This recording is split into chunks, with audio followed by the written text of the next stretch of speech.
Salut à tous, je vais faire du pain de blé dur intégral avec du levain que je vais cuire en cocotte. Alors, je vais préparer la pâte. Le blé dur intégral est une céréale des pays chauds en fait, très riche en protéines.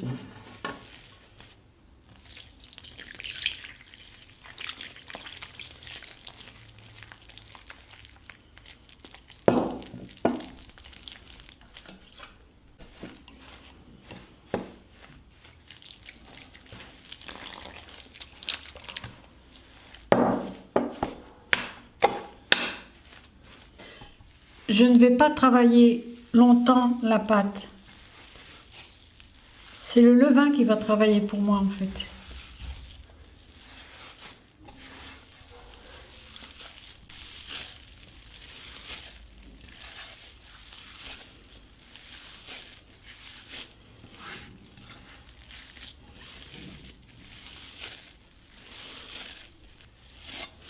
Voilà, juste quelques minutes pour amalgamer le tout.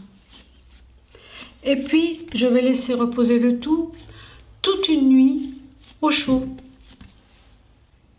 Voici comment se présente ma pâte après avoir levé toute la nuit. Je vais maintenant la placer dans la cocotte en fonte.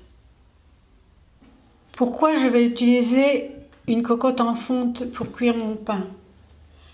La cocotte en fonte est anti-adhérente naturellement. Elle ne relâche aucun métal nocif pour la santé, comme c'est le cas par exemple pour les ustensiles en aluminium. Elle va cuire notre pain uniformément parce que la chaleur va se diffuser sur les bords, en dessous et au-dessus.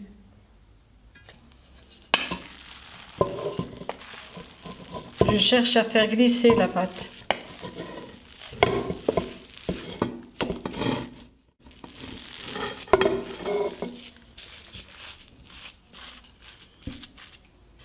Je vais en prélever un morceau qui va me servir comme levure pour la prochaine fournée.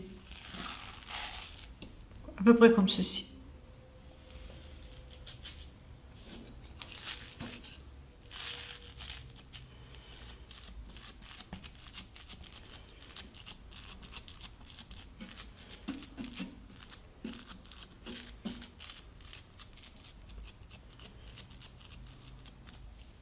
Je prévois de faire mon pain dans 2 jours.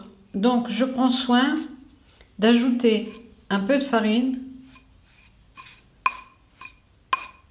à ma pâte ainsi qu'un peu d'eau.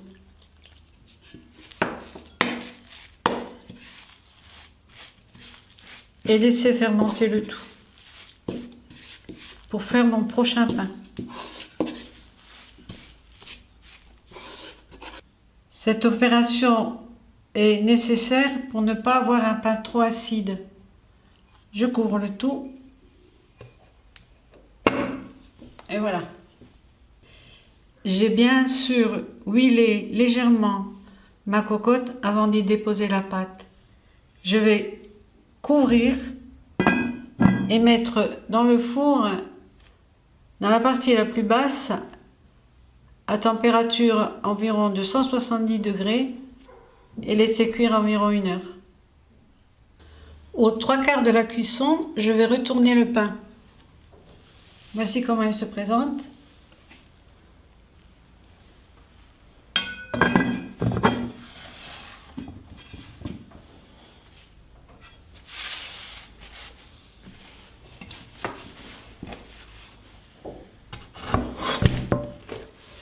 Il se démoule très facilement et je vais le remettre dans la cocotte pour environ 1/4 d'heure. Voici comment se présente mon pain, bien doré au-dessus et en dessous. On a un pain très moelleux bien qu'il n'ait pas trop levé cette fois-ci.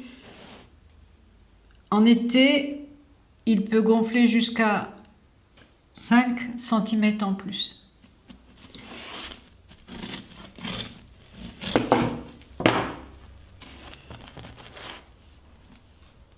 Le pain intégral au levain est extrêmement bénéfique pour notre santé. Et la cuisson en cocotte est un des moyens les plus sains pour cuire nos aliments. Il est friable tout simplement parce que je l'ai coupé chaud. Il vaut mieux le couper froid, bien entendu. Voilà. Si tu aimes ma philosophie culinaire, soutiens mon projet sur Tipeee. Merci et à la fois prochaine.